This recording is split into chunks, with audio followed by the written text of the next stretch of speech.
Bienvenue au cœur de l'histoire. Je suis Virginie Giraud. La reine Victoria était l'une des plus grandes souveraines du Royaume-Uni. Elle a même laissé son nom à son temps qu'on appelle l'ère victorienne. Cette époque se caractérise par le puritanisme, la révolution industrielle et l'expansion coloniale. Mais la souveraine austère était loin d'être une femme docile. Elle a su régner sur son royaume d'une main de fer et imposer son style. C'est son destin qui a contribué à forger l'histoire d'Angleterre que je vais vous raconter dans le dernier épisode de cette saga anglaise en hommage au roi Charles III. Épisode 4. Victoria impératrice.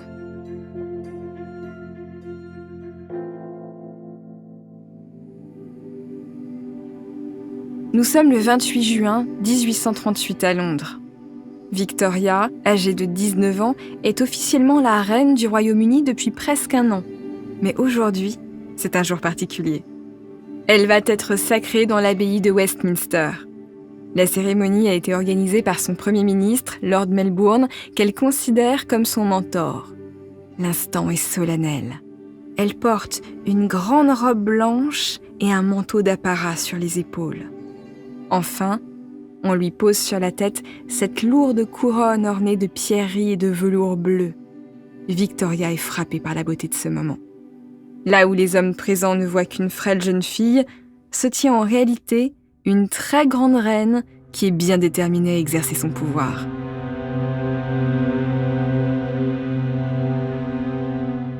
Victoria n'aurait pas dû devenir reine. Quand elle vient au monde en 1819, elle est la 5e dans l'ordre de succession. Mais les morts prématurées dans sa famille la propulsent à la tête de son pays après le décès de son oncle Guillaume IV.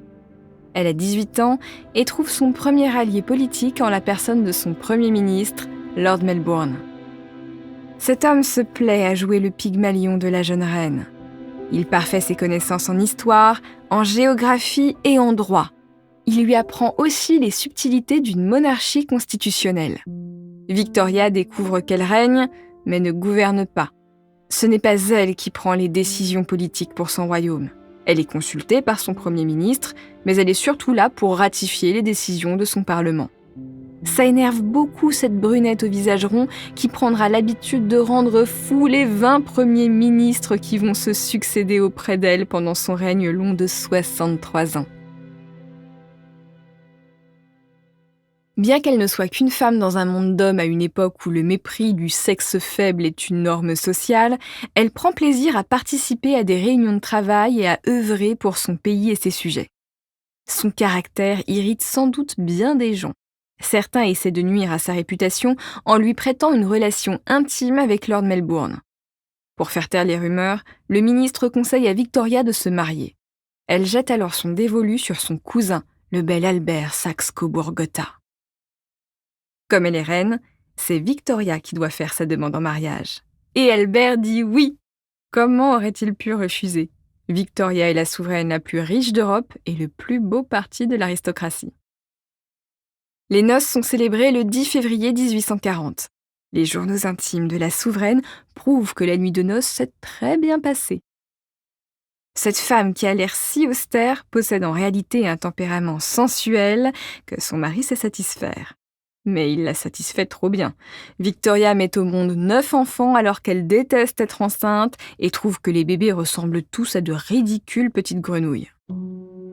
100 ans plus tôt, on aurait loué la fertilité de la reine. Mais dans ce 19e siècle si pudibond qui est horrifié par le sexe, on trouve que le couple royal est trop fusionnel. Victoria est alors perçue comme une descendante de souverains esclaves de leur plaisir. Résultat, on ne la prend pas au sérieux. Mais Albert, prince consort et roi de la communication, va tirer parti de leur famille. Au milieu du 19e siècle, il ne reste que 300 familles d'aristocrates qui se partagent les postes de pouvoir. En revanche, la bourgeoisie devient de plus en plus importante. Elle représente 20% des sujets de la reine et c'est cette classe sociale qui glorifie le travail plutôt que la rente qu'Albert veut séduire. Il a compris que la photographie, qui est toute nouvelle à l'époque, permet de dupliquer à l'infini et pour 3 fois rien les portraits de la reine. Alors, il organise lui-même des séances de pose. Victoria, Albert et leurs enfants apparaissent comme une parfaite famille bourgeoise à laquelle beaucoup de sujets peuvent s'identifier. En montrant qu'elle ressemble à son peuple, elle fait remonter la cote de popularité de la famille royale en Berne depuis longtemps. C'est donc à partir de l'ère victorienne que le peuple va commencer à collectionner les images de la famille royale, comme on collectionne encore aujourd'hui les mugs à l'effigie de Charles III, du prince William et de Kate Middleton. Évidemment, ces images séduisent la bourgeoisie, mais pas le petit peuple.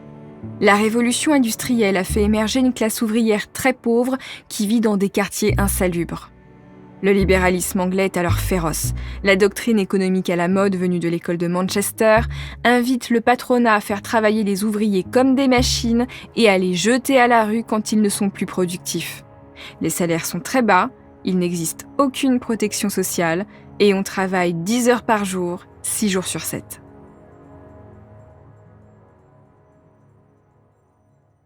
Victoria est sensible au sort des ouvriers qu'elle a découvert à travers les œuvres de Charles Dickens comme Oliver Twist. Elle a aussi visité le pays noir, c'est-à-dire ces villes industrialisées où les cheminées des usines produisent un brouillard grisâtre qui encrasse les bâtiments. Dans les années 1840, poussée par Albert qui s'efforce d'être son conseiller personnel, Victoria finit par soutenir des réformes sociales. Avec son premier ministre Robert Peel, elle parvient à faire passer une loi qui baisse les droits de douane sur les importations de blé.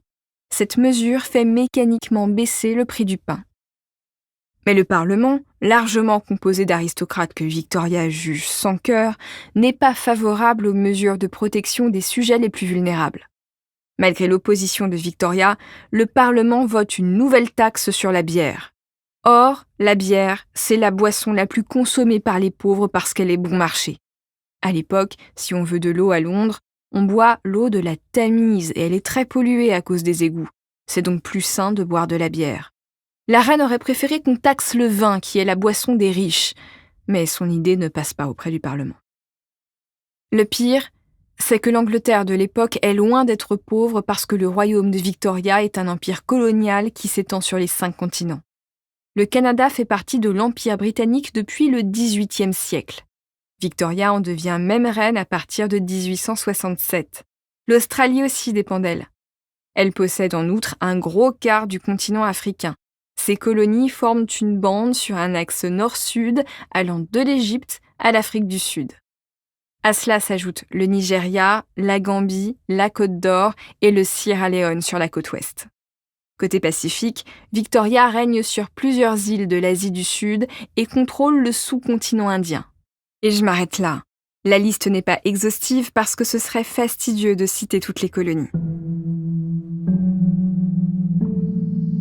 On va donc se concentrer sur le sous-continent indien. Au XVIIIe siècle, l'Inde est si riche qu'elle produit près de 22% du PIB mondial. Tissus, épices, métaux et pierres précieuses, l'Inde est un paradis très convoité par les Occidentaux. Les Portugais, les Français, les Anglais et les Néerlandais commencent à développer des réseaux commerciaux maritimes avec l'Inde dès le XVe siècle. En 1600, la reine Élisabeth Ier signe le décret qui fonde la Compagnie des Indes orientales qui gère tous les échanges commerciaux anglais en Asie. Dès lors, les plus aventuriers des Anglais sont poussés à aller faire fortune dans le lointain Orient. Jusqu'au XVIIIe siècle, les Anglais, les Français et les Portugais n'ont que des comptoirs commerciaux en Inde. Leur présence a été négociée avec les Mongols qui contrôlent le sous-continent indien. Mais quand l'empire mongol commence à décliner, les Anglais vont tisser des liens avec les Maharajas et les familles puissantes pour les aider à prendre leur indépendance. Enfin, indépendance, c'est vite dit. Les petits royaumes indiens ressemblent déjà à des protectorats anglais. Ce changement de statut s'est fait de manière contractuelle et jamais par la force. Mais pour le moment, les élites indiennes s'enrichissent et adoptent en partie les modes de vie de leurs charmants envahisseurs. Mais ce fonctionnement ne dure qu'un temps et les Anglais prennent durablement le contrôle de l'Inde. On appelle cette période le Company Raj, c'est-à-dire la domination de la Compagnie britannique des Indes orientales. La domination anglaise repose en partie sur les Sipais, des armées d'indigènes très bien rémunérées pour régler tous les problèmes de révolte des indigènes. Le problème, c'est que la vision de l'économie de l'école de Manchester ultralibérale s'applique aussi en Inde. L'industrialisation permet d'acheter des matières premières à bas prix. Ce sont maintenant les machines qui tissent des étoffes précieuses, mettant tout le secteur du tissage à l'agonie. Les agriculteurs sont pressurés par les charges. Et les sipais voient leurs salaires et leurs avantages sociaux se réduire. L'Inde, jadis si prospère, devient un pays pauvre. Les Indiens se rebellent en 1857 lors d'un épisode qu'on appelle la révolte des sipais. Victoria n'est pas une enfant de cœur. Elle considère qu'on ne peut pas avoir un empire sans faire la guerre. Elle encourage donc la répression de la révolte pour le bien de ses sujets qui sont anglais. Les revendications des indigènes ne la touchent pas beaucoup. Une fois la révolte matée en 1858, l'Inde change de statut. Le Raj britannique désigne désormais le régime colonial du sous-continent indien jusqu'à son indépendance en 1947. Victoria n'a jamais mis un pied dans l'Inde lointaine, mais elle est fascinée par ce pays exotique. Elle fait même en sorte que son premier ministre lui obtienne en 1876 le titre d'impératrice des Indes, alors qu'elle était seulement reine de ses autres royaumes. Cette petite vanité est un moyen de garder la préséance sur sa fille Victoria qui deviendra bientôt l'impératrice allemande par son mariage avec le futur Frédéric III. Une fois veuve et âgée, Victoria se rapproche d'un jeune Indien de 24 ans, Abdul Karim, entré à son service en 1887. Elle flirte littéralement avec lui. Promu secrétaire, l'Indien se pique même de lui apprendre l'hindi et l'une des premières phrases qu'il lui enseigne est « serre-moi fort », ce qui n'est pas très utile en politique, vous en conviendrez.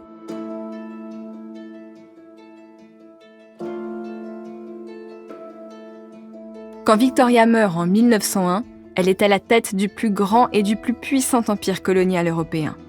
Au milieu du XXe siècle, les peuples colonisés du monde vont se battre pour leur indépendance. Dès 1926, le Royaume-Uni a su transformer progressivement ses colonies en nouvelle organisation internationale baptisée le Commonwealth. Cette communauté de nations partage sa richesse et sa prospérité.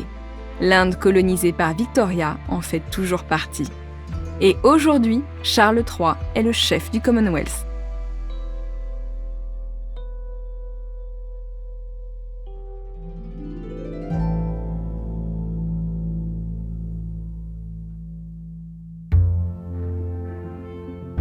C'est la fin de cette série spéciale en 4 épisodes qui célèbre le couronnement de Charles III en mettant à l'honneur ses prédécesseurs dont les règnes ont encore des conséquences sur le sien.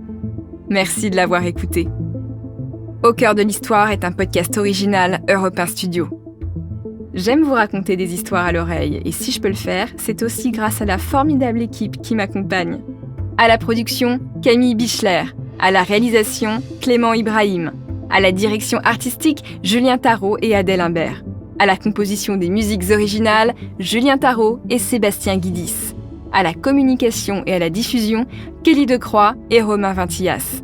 Et moi, la voix et la plume d'au cœur de l'histoire, je vous donne rendez-vous très vite sur votre plateforme d'écoute préférée. À bientôt!